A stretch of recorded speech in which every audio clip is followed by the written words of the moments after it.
Monsieur le Président, vous et vos amis n'avez cessé de répéter que les Bretons ne feraient jamais confiance au Rassemblement national. Mon petit doigt me dit que vous avez dû passer, les uns et les autres, une très mauvaise soirée le 9 juin dernier. Le 9 juin, la liste conduite par Jordan Bardella a réalisé un score exceptionnel en Bretagne, avec 26% des suffrages. Monsieur le Président, votre ami Raphaël Glucksmann, dans cette terre bretonne, autrefois socialiste, est arrivé 7 points derrière le Rassemblement national. Nous sommes en tête dans les 4 départements bretons, nous sommes en tête partout dans la ruralité, si oubliée, si abandonnée de la classe politique. Mais la grande nouvelle, qui ne vous a certainement pas échappé, Monsieur le Président, c'est que nous arrivons en tête également dans de nombreuses villes bretonnes. À Lorient, avec 23%, Guingamp, 27%, à Lamballe, 26%, quasiment en tête à quelques voix près à Brest avec 21%, et à Fougères, 25%. J'aurais une pensée émue pour M. Février, le maire de Fougères, qui lui aussi a dû passer une très mauvaise nuit. Et contrairement à ce que certains auraient pu croire, ces excellents résultats n'étaient pas un accident, puisque 3 semaines plus tard, la vague s'amplifie et le Rassemblement national se qualifie dans toutes les circonscriptions de Bretagne. Toutes les circonscriptions. Il n'y en avait aucune en 2022, il y en a eu 27 cette année. Ces résultats exceptionnels vous ont tous obligés à une tambouille politicienne, à la création d'un parti unique, allant du NPA de Philippe Poutou au LR de Laurent Wauquiez. Cette alliance honteuse avec la France incendiaire que vous avez soutenue, Monsieur le Président. Nous avons vu notre collègue macroniste Anne Patto se désister pour faire élire une députée LFI. Nous avons vu notre collègue communiste Gladys Grelot se désister pour faire élire une députée macroniste.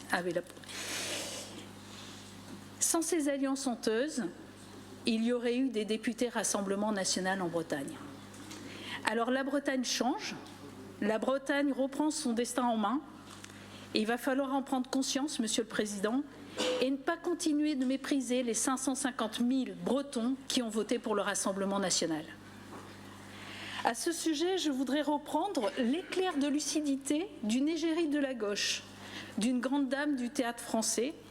Je veux bien sûr parler de Madame Ariane Nouchkine, qui a dit ceci après les élections européennes. Je cite « Je nous pense en partie responsables, nous, gens de gauche, nous, gens de culture. On a lâché le peuple. On n'a pas voulu écouter les peurs, les angoisses. Quand les gens disaient ce qu'ils voyaient, on leur disait qu'ils se trompaient, qu'ils ne voyaient pas ce qu'ils voyaient. Ce n'était qu'un sentiment trompeur, leur disait-on. Puis comme ils insistaient, on leur a dit qu'ils étaient des imbéciles. Puis comme ils insistaient de plus belle, on les a traités de salauds. La Bretagne n'est plus une terre de mission pour le Rassemblement national, mais bien une terre d'élection, et ne l'oubliez pas. J'en reviens maintenant à la rentrée politique en Bretagne et à la série de mauvaises nouvelles qui l'accompagnent. Première mauvaise nouvelle, elle vient de Bruxelles, c'est la nouvelle interdiction pour nos pêcheurs d'aller pêcher dans le golfe de Gascogne pour 1 mois à partir du 22 juin prochain, au motif très contestable de limiter la mortalité des dauphins. Les pêcheurs français sont déjà confrontés à de grandes difficultés. Soyons clairs, interdire aux pêcheurs de travailler, c'est condamner les familles de pêcheurs, mais aussi toute la filière en amont comme en aval. Cette interdiction ne repose sur aucune étude scientifique sérieuse. Ce sont bien des revendications idéologiques portées par des associations dites écologiques, mais surtout anti-pêche, qui qualifient les bateaux de pêche d'abattoirs flottants. Les chiffres montrent l'absence de corrélation entre l'activité de pêche et le nombre d'échouages des dauphins sur les plages. D'ailleurs, on le sait, les navires de pêche sont équipés de dispositifs très coûteux permettant d'éloigner les dauphins. Cette interdiction de pêche est utilisée contre les pêcheurs, sacrifiés sur l'autel de l'écologie punitive.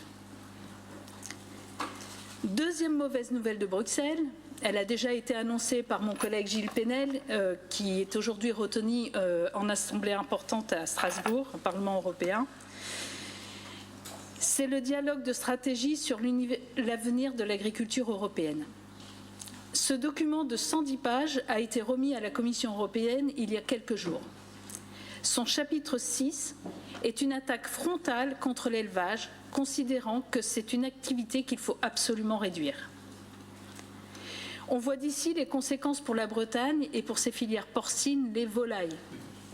Monsieur le Président, vos amis à Bruxelles sont en train de détruire l'agriculture bretonne.